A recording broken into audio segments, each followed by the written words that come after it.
السلام علیکم عزیز طالبات، میں حافظہ ماریہ اسلم آپ سے مخاطب ہوں۔ آن لائن کلاسز کے سلسلے میں آج ہمارا پہلا لیکچر ہے اور اردو لازمی سال اول کا سلیبس آپ کا مکمل ہو چکا، آپ کو دہرائی بھی کرائی جا چکی ہے اور پیپر کا پیٹرن بھی بارہا سمجھایا جا چکا ہے۔ اب چونکہ لاک ڈاؤن کی وجہ سے کالج بند ہے تو میں آپ کو آن لائن لیکچرز میں سمارٹ سلیبس میں جو چیزیں موجود ہیں، جو غزلیں، نظمیں یا اسباق موجود ہیں یا جو گرامر کا پورشن موجود ہے، اس کی دہرائی کرائے دیتی ہوں۔ اور آپ برائے مہربانی جو سبق بھی ہم پڑھیں گے یا جو نظم یا غزل بھی ہم پڑھیں گے اس کو غور سے سنیں اور چیزوں کو سمجھنے کی کوشش کریں جو اب تک آپ کی سمجھ میں نہ آئی ہوں یا وہ چیزیں جن پر آپ اب تک غور نہ کر سکے ہوں۔ تو آپ کے سمارٹ سلیبس میں ایک نظم ہے، میدان کربلا میں صبح کا منظر۔ چونکہ یہ نظم خاصی مشکل ہے اور بچوں کو اسے سمجھنے میں ذرا مشکل پیش آتی ہے، اس لیے میں اس نظم کی دہرائی آپ کو کرا دیتی ہوں۔ سب سے پہلے تو میر انیس کا تعارف بتانا چاہوں گی، میں آپ کو مختصر تعارف کرائے دیتی ہوں۔ میر انیس کا پورا نام میر ببر علی تھا اور انیس ان کا تخلص تھا۔ ان کے والد مستحسن خلیق ایک مرثیہ گو شاعر تھے۔ دادا میر حسن دہلوی معروف مثنوی نگار تھے۔ میر انیس فیض آباد میں پیدا ہوئے، وہیں تعلیم کے ساتھ ساتھ فن سپاہ گری اور شہ سواری بھی سیکھی۔ بعد میں لکھنؤ چلے گئے۔ قناعت پسند انسان تھے، بہت درباروں سے دور رہتے تھے، یعنی درباری شاعر نہیں تھے، وہ شاعروں کے قصیدے لکھ کر پیسے حاصل نہیں کرتے تھے۔ مرثیہ نگاری میں کمال حاصل کیا اور لکھنؤ میں 1874 میں فوت ہو گئے۔ انہوں نے کربلا اور واقعات کربلا کے موضوع کو وسعت دی۔ واقعات کربلا بلا شبہ دردناک بھی ہیں اور المناک بھی، لیکن میر انیس نے مرثیے میں سوز و گداز اور رقت پیدا کر دی۔ کردار نگاری، منظر کشی، جذبات نگاری میں میر انیس کا کوئی ثانی نہیں ہے۔ یہ ان کی قادر الکلامی پر شہادت ہے اس بات کی کہ وہ بہت بڑے مرثیہ گو ہوتے ہوئے بھرپور منظر کشی کرتے ہیں اور جذبات نگاری میں انہیں کمال حاصل ہے۔ انہوں نے واقعات اور جذبات کے بے مثال مرقع پیش کیے۔ یہ نظم میر انیس کے ایک طویل مرثیے کا حصہ ہے جس میں میدان کربلا میں صبح کے وقت کی منظر کشی کی گئی ہے۔ یہ نظم مسدس ترکیب بند میں لکھی گئی ہے۔ مسدس ترکیب بند کیا ہوتا ہے؟ یعنی ایسی نظم جس کا ہر بند 6 مصروں پر مشتمل ہو، اس کو کہتے ہیں مسدس ترکیب بند۔ اس نظم میں ٹھنڈی ہواؤں، سبزہ و صحرا، مرغان خوشنوا، قمریوں کے ذکر، اللہ کی تصویر، اللہ کے ذکر کرنے کی تصویر کشی، بلکہ لفظی مصوری موجود ہے۔ پہلے آپ کو اس نظم کا مختصر خلاصہ بتاتی ہوں۔ بچوں، جب آپ نظم کا خلاصہ تحریر کرتے ہیں تو اس میں ریفرنس کا کوئی شعر یا کوئی بھی آیت، حدیث یا حوالہ کوٹ نہیں کرتے، وہ آپ کو اچھے نمبر دلانے کی بجائے آپ کے نمبر کٹوا دیتا ہے۔ یہ بات میں بارہا بتا چکی ہوں۔ یہ نظم بھی ویسے 2 دفعہ میں آپ کو کلاس میں پڑھا چکی ہوں، لیکن یہ نظم ذرا مشکل ہے تو آپ کو ایک بار پھر سمجھنے کا موقع مل رہا ہے۔ نظم کا خلاصہ جب آپ لکھیں گے تو آپ اس میں لکھیں گے کہ میدان کربلا میں صبح کے ظہور کا منظر بے حد حسین تھا۔ ٹھنڈی ٹھنڈی ہوا چل رہی تھی، سبزہ لہلہا رہا تھا، پھولوں کی مہک اور شبنم کے موتیوں کی چمک نے سما باندھ دیا تھا، مرغانے چمک چہک رہے تھے اور ٹھنڈی ہوا جگر کو سکون بخشتی تھی۔ درخت پھولوں سے لدے ہوئے تھے۔ حضرت فاطمہ سلام اللہ علیہا کی اولاد کے لیے شبنم کے کٹوروں نے پانی جمع کر لیا تھا۔ قمریاں اور دیگر پرندے اپنے اپنے انداز میں اللہ کی عبادت کر رہے تھے۔ سبزہ، پھول اور کانٹے بھی تسبیح و تہلیل میں مصروف تھے۔ ننھی ننھی چونٹیاں بھی دست بادعا تھیں۔ اس خوبصورت اور سہانے موسم میں پرندے، ہوا، ہرن، سبزہ زاروں اور شیر کچھاروں میں مست تھے۔ یہ مختصر سا خلاصہ ہے اس نظم کا۔ اگر نظم ذرا طویل ہو تو اس کے خلاصے کو بہت زیادہ طویل کرنے کی ضرورت نہیں ہوتی ہے۔ خلاصہ، نظم کا خلاصہ آپ بس ایک پیراگراف ہی پر مبنی لکھا کرتے ہیں، جس میں اس بات کا خیال کیا جاتا ہے کہ نظم کے تمام بند یا تمام اشعار میں بیان کردہ اہم نکات کو ترتیب کے ساتھ بیان کر دیا ہو۔ نظم کے پہلے بند کی طرف چلتے ہیں۔ ٹھنڈی ہوا میں سبزائے صحرا کی وہ لہک، شرمائے جس سے اطلس زنگاری فلک، وہ جھومنا درختوں کا، پھولوں کی وہ مہک، ہر برگ گل پہ قطرہ شبنم کی وہ جھلک، ہیرے خجل تھے، گوہر یکتا نثار تھے، پتے بھی ہر شجر کے جواہر نگار تھے۔ میں اس بند میں موجود مشکل الفاظ کے معنی پہلے آپ کو بتاؤں گی، اس کے بعد ہم تشریح کی طرف چلیں گے۔ لہک کہتے ہیں لہلہاہٹ کو، یعنی بہار۔ اطلس ایک قسم کا چمکیلا ریشمی کپڑا ہوتا ہے۔ زنگاری زنگار سے نکلا ہے، جس کے معنی ہوتے ہیں نیلا رنگ۔ فلک آسمان کو کہتے ہیں۔ مہک خوشبو۔ خجل شرمندہ۔ جواہر نگار کے معنی ہیں مرصع سازی۔ مرصع سازی کیا ہوتی ہے؟ اب یعنی جیسے جب کوئی زیور بنانے والا کوئی جوہری موتیوں کو یا نگوں کو جڑ دیتا ہے نا زیور میں، اس کو کہتے ہیں مرصع سازی کا یا جڑاوٹ کا عمل۔ یہاں مراد یہ ہے کہ پتوں پر شبنم کے موتی اس طرح نظر آ رہے تھے جیسے موتی اور جواہر جڑے ہوئے ہوں۔ مفہوم کیا ہے اس کا؟ اس پورے بند کا مفہوم یہ ہے کہ صحرا میں ٹھنڈی ہوا چل رہی ہے اور سبزہ لہلہا رہا ہے۔ یہ منظر اس قدر حسین ہے کہ اس کے سامنے نیلے رنگ کا آسمان شرما رہا ہے۔ درخت جھوم رہے ہیں اور پھولوں کی مہک ہر سو پھیل رہی ہے۔ پھول کی پتیوں پر شبنم کی چمک سے ہیرے شرمندہ شرمندہ سے لگتے ہیں اور قیمتی موتی ان پر قربان ہو رہے ہیں۔ ہر درخت کے پتوں پر شبنم کے قطرے موتیوں کی طرح جڑے ہوئے ہیں۔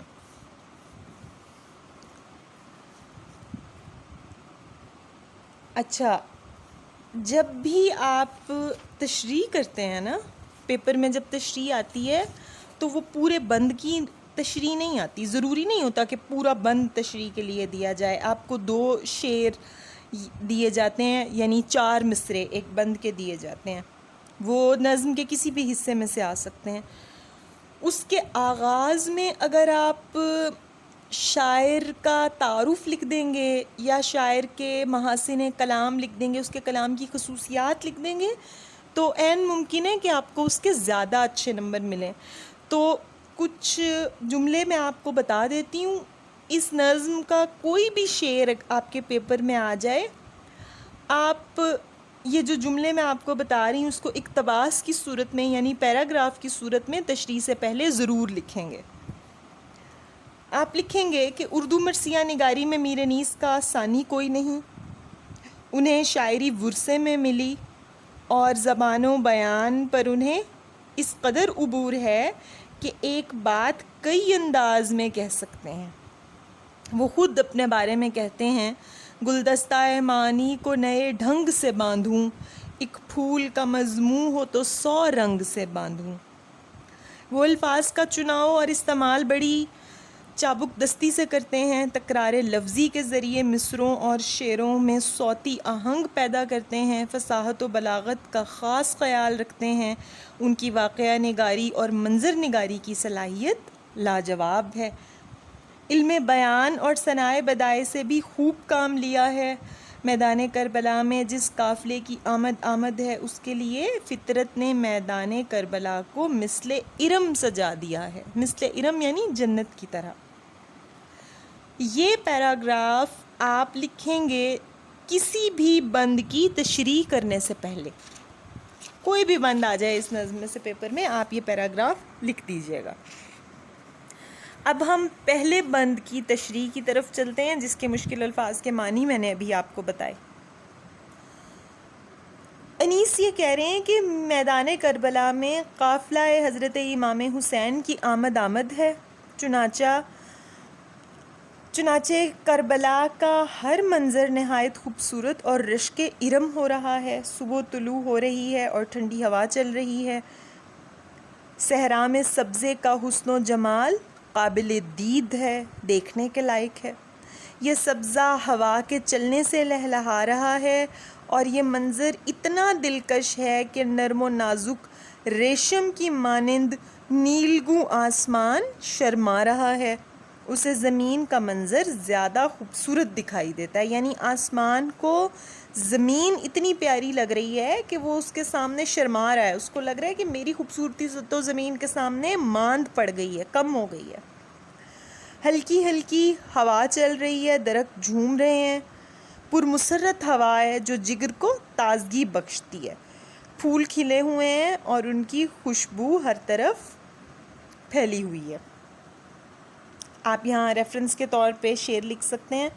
فضا ہو رہی تھی حسین و معطر، چمکتے تھے ہر سو شبنم کے گوہر۔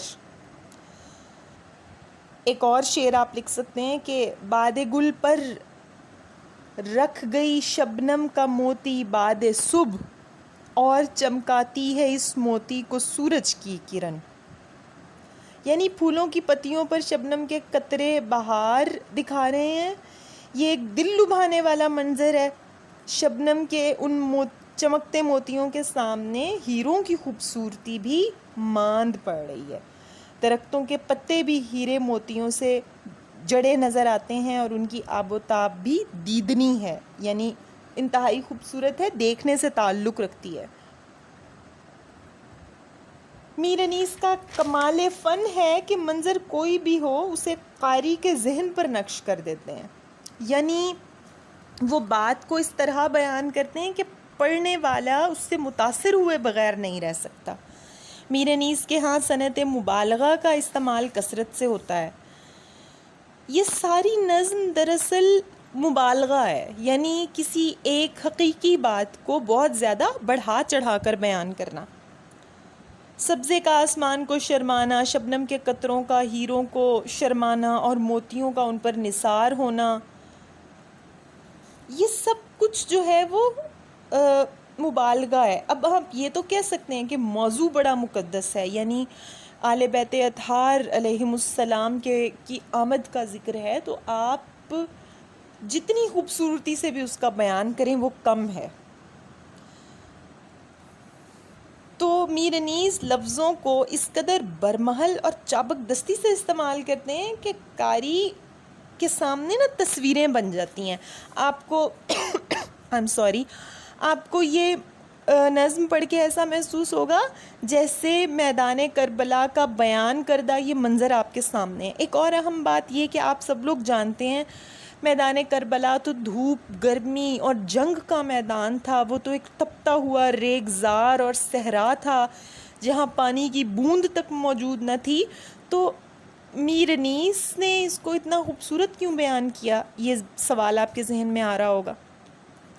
دراصل میر انیس کا یہ ماننا اور یہ کہنا ہے کہ آل بیت اطہار علیہم السلام حضرت امام حسین اور ان کے لشکر کی آمد پر میدان کربلا کے جو جذبات اور احساسات تھے وہ اتنے خوشکن تھے کہ جیسے وہ صحرا نہیں بلکہ کوئی باغ ہو۔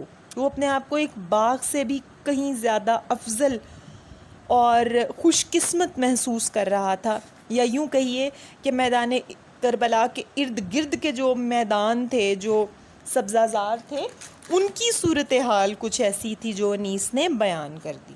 دوسرے بند کی طرف آتے ہیں۔ وہ نور اور وہ دشت سہانا سا وہ فضا، دراج و کبک و تہی و طاؤس کی صدا، وہ جوش گل وہ نالائے مرغان خوشنوا، سردی جگر کو بخشتی تھی صبح کی ہوا، پھولوں سے سبز سبز شجر سرخ پوش تھے، تھالے بھی نقل کے سبد گل فروش تھے۔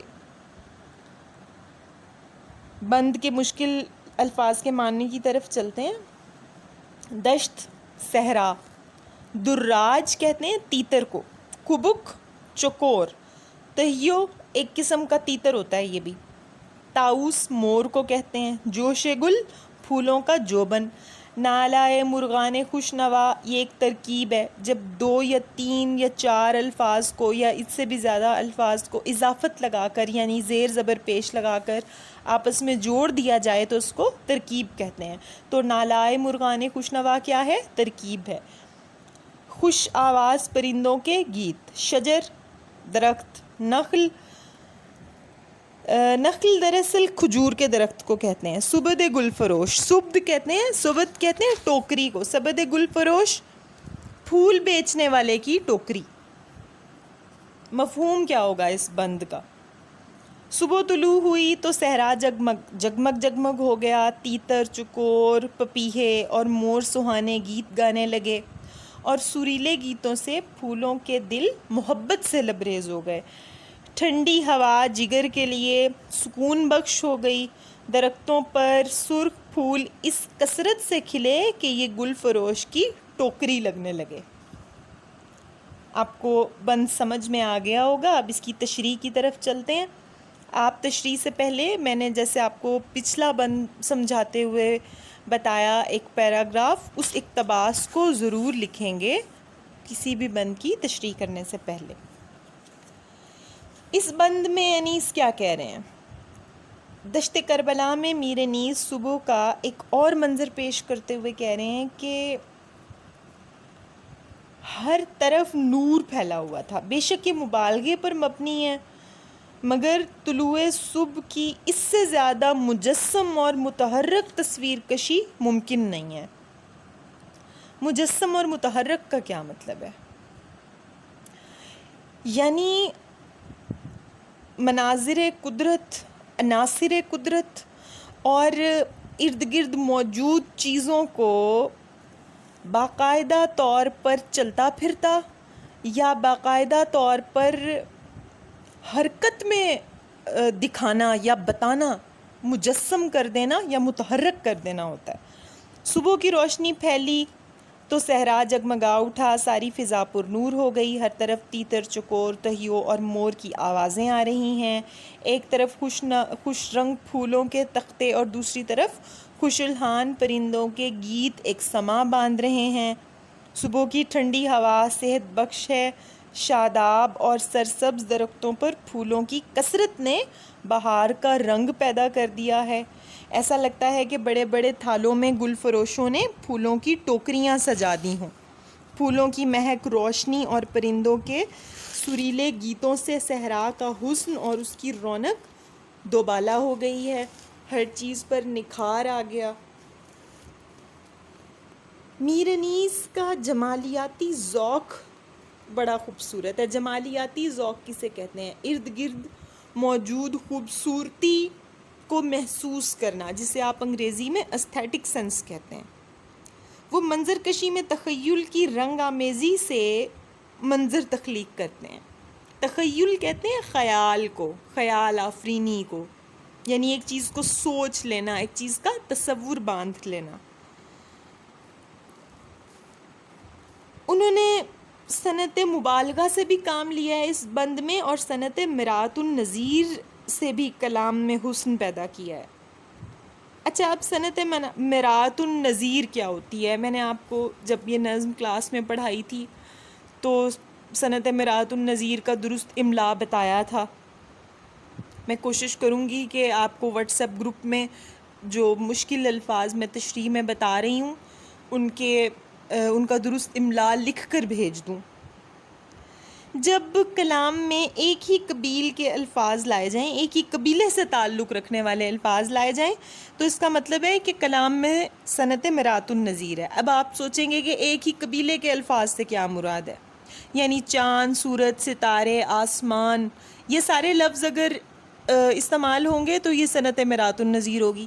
کیسے؟ چاند، سورج، آسمان اور ستارے، بادل، ان سب چیزوں کا تعلق آسمان سے ہے نا، تو یہ صنعت مرات النظیر ہے۔ بالکل اسی طرح اس بند میں جیسے پھول، گل، شجر، سرسبز وغیرہ، یہ ساری چیزیں ان کا تعلق باغ سے یا بہار سے ہے، تو پھر یہ کیا ہے؟ صنعت مرات النظیر۔ اس کو آپ تشریح میں لکھیں گے۔ اگر کسی شعر میں یا کسی بند میں صنعت استعمال ہوتی ہے تو اس کو تشریح میں لکھنا ہوتا ہے، وہ لکھنے سے ہی آپ کو پراپر تشریح کے نمبر ملتے ہیں۔ میر انیس نے درختوں کو پانی دینے کے لیے ان کے گرد بنائے گئے تھالوں اور درختوں کی ٹوکری میں سجائے گئے پھولوں سے تشبیہ دی ہے۔ آپ نے اکثر دیکھا ہوگا کہ درختوں کو پانی دینے کے لیے نا ان کے ارد گرد ایک گول گول سا گڑھا بنا دیا جاتا ہے۔ میر انیس نے ان کو دراصل صبد گل فروش کہا ہے، صبد گل فروش سے تشبیہ دی ہے، یعنی پھول فروش کی ٹوکری کہا ہے۔ تو میر انیس کا یہ جو بند ہے یہ مکمل طور پہ فصیح و بلیغ ہے، یعنی فصاحت اور بلاغت کا ایک مثال پیش کرتا ہے۔ یعنی فصاحت اور بلاغت کیا ہوتی ہے کہ خوبصورت الفاظ استعمال کرنا اس طرح کہ ان لفظوں سے بہترین معنی پیدا کر دیے جائیں اور اس سے زیادہ خوبصورت الفاظ اس بات یا اس موضوع کے لیے تراشے نہ جا سکتے ہوں، اس کو فصاحت اور بلاغت کہتے ہیں۔ یا پھر کم الفاظ میں بڑی بات کہہ دینا، یا خوبصورت اور بڑے الفاظ استعمال کرتے ہوئے معنویت پیدا کر دینا۔ ہم تیسرے بند کی طرف چلتے ہیں۔ وہ دشت وہ نسیم کے جھونکے وہ سبزہ زار، پھولوں پہ جا بجا وہ گوہر ہائے آبدار، اٹھنا وہ جھوم جھوم کے شاخوں کا بار بار، بالائے نخل ایک جو بلبل تو گل ہزار، خواہاں تھے زیب گلشن زہرا جو آپ کے، شبنم نے بھر دیے تھے کٹورے گلاب کے۔ مشکل الفاظ کے معنی دیکھتے ہیں۔ نسیم کے معنی صبح کی ٹھنڈی ہوا، سبزہ زار ایسی جگہ جہاں سبزہ ہی سبزہ ہو، جنگل یا سبزے کا بہت بڑا تختہ، گوہر ہائے آبدار چمکدار موتی، بالائے نخل درخت کے اوپر، گل کہتے ہیں پھول کو، خواہاں طلبگار، زیب گلشن زہرا حضرت فاطمہ الزہرا سلام اللہ علیہا کے باغ کے پھول، یعنی اس سے مراد ہے حضرت امام حسین علیہ السلام اور ان کا پورا خانوادہ اور ان کے ساتھی۔ آب کہتے ہیں پانی کو، آب کے ایک معنی چمک کے بھی ہیں، جو یہاں کہا گیا نا گوہر ہائے آبدار، یعنی یہاں چمکدار سے مراد ہے آب کا۔ مفہوم دیکھیے ذرا اس کا۔ صحرائے کربلا میں ٹھنڈی ہوا چل رہی ہے، پھولوں پہ شبنم کے موتی چمک رہے ہیں اور درختوں کی شاخیں جو ہیں وہ جھوم رہی ہیں، ایک ایک بلبل کے سامنے ہزاروں پھول کھلے ہیں۔ اچھا، یہ جو بلبل ہے نا اسے پھول کا عاشق کہا جاتا ہے، تو یہاں پہ مراد یہ ہے کہ ایک ایک جو بلبل ہے اس کے سامنے ہزاروں پھول ہیں، تو وہ بلبل کی خوشی کا عالم دیکھیے کہ اس کے سامنے پھولوں کی کثرت اس کو کتنا خوش کر رہی ہے اور وہ کتنی خوشی سے نغمے گا رہا ہے۔ حضرت فاطمہ الزہرا سلام اللہ علیہا کے اہل و عیال کی پیاس بجھانے کے لیے پھولوں نے شبنم کے کٹورے بھر دیے تھے۔ اب یہ جو اس بند کا آخری شعر ہے نا، خواہاں تھے زیب گلشن زہرا جو آپ کے، شبنم نے بھر دیے تھے کٹورے گلاب کے، اس شعر میں صنعت حسن تعلیل استعمال کی گئی ہے۔ میں نے آپ کو صنعت حسن تعلیل کا درست املا بھی بتا رکھا ہے، ایک بار پھر آپ کو واٹس ایپ گروپ میں اگر ممکن ہوا تو شیئر کر دوں گی۔ دراصل جب کوئی شاعر کسی فطری حسن کو، کسی قدرتی بات کو اپنے تخیل کی کار فرمائی سے یا اپنے تصور سے ایک نیا معنی دے دیتا ہے نا، جس کو سن کر یا پڑھ کر لگتا ہے کہ اگر ایسا نہیں ہے نا تو کاش ایسا ہوتا یا کاش ایسا ہو جائے. اسے صنعت حسن تعلیل کہتے ہیں. جیسے اب آپ ذرا غور کیجئے کہ پھول جو ہے، پھول کی شکل ایک کٹوری کی طرح ہوتی ہے، ایک کٹورے کی سی ہوتی ہے، اور صبح کے وقت جب بہت زیادہ شبنم گرتی ہے، آپ کسی پھول کو اپنی ہتھیلی پر الٹا کر دیکھیں تو آپ کے ہاتھ پہ اچھا خاصا پانی گر جائے گا. وہ ایسا لگتا ہے جیسے چھوٹی سی کٹوری میں کسی نے پانی جمع کر رکھا ہو. اب اس قدرتی امر کو میر انیس یوں کہہ رہے ہیں کہ وہ دراصل پھولوں میں شبنم موجود نہیں تھی، وہ تو پھولوں نے اپنے کٹوروں میں گلشن زہرا کے لیے، یعنی حضرت امام حسین اور ان کے لشکر علیہم السلام کے لیے پانی جمع کر دیا تھا، کہ اگر یزیدی لشکر نے ان پر پانی بند کر دیا ہے تو ہم اپنی عقیدت اور محبت کا اظہار کرتے ہوئے یہ پانی حضرت امام حسین کی آل اولاد اور ان کے ساتھیوں کے لیے پیش کر رہے ہیں. اب یہ ساری بات جو ہے یہ صنعت حسن تعلیل ہے. آپ یقیناً اس کو سمجھ گئے ہوں گے. اب ہم باقاعدہ تشریح کی طرف چلتے ہیں. طلوع صبح کا ایک منظر ہے جسے شاعر نے تشبیہات اور ترکیبات اور اپنے بلند تخیل سے ایک لاجواب مرقع بنایا ہے. صحرا میں نسیم صبح کے جھونکے ہیں اور سبزہ زار کا دلکش منظر ہے. پھولوں پر اور کہیں پھول کی پتیوں پر شبنم کے قطرے اپنی بہار دکھا رہے ہیں. اچھا، اسی خوش کن منظر پر درختوں کی لچکدار شاخیں بار بار جھوم رہی ہیں. درخت پھولوں سے لدے ہوئے ہیں. ایک بلبل درخت پر بیٹھا نغمہ سرا ہے اور اس کے سامنے ہزاروں پھول کھلے ہوئے ہیں. میدان کربلا میں حضرت فاطمہ الزہرا علیہم السلام کے اہل خانہ شدت پیاس سے پانی کے طلبگار تھے اور ان کو وضو کرنے کے لیے یا پینے کے لیے پانی میسر نہ تھا. تو اس طلب کو پورا کرنے کے لیے قدرت نے یہ انتظام کیا کہ گلاب کے پھول جو کٹوروں کے مانند تھے، شبنم نے پانی سے بھر دیے. یہ جو ہے اس نقطے کو، اس معنی خیزی کو صنعت حسن تعلیل کہیں گے. یعنی کسی کام کی ایسی وجہ بیان کرنا جس میں حقیقت نہ ہو لیکن خیال ایسا آئے کہ آپ کو سچ مچ لگے واقعی ایسا ہوا ہوگا. تو آج کے لیے اتنا ہی. ان 3 جو بند ہم نے پڑھے ہیں، یہ جو 3 بند پڑھ چکے ہیں ہم، ان کو آپ غور سے پڑھیے گا.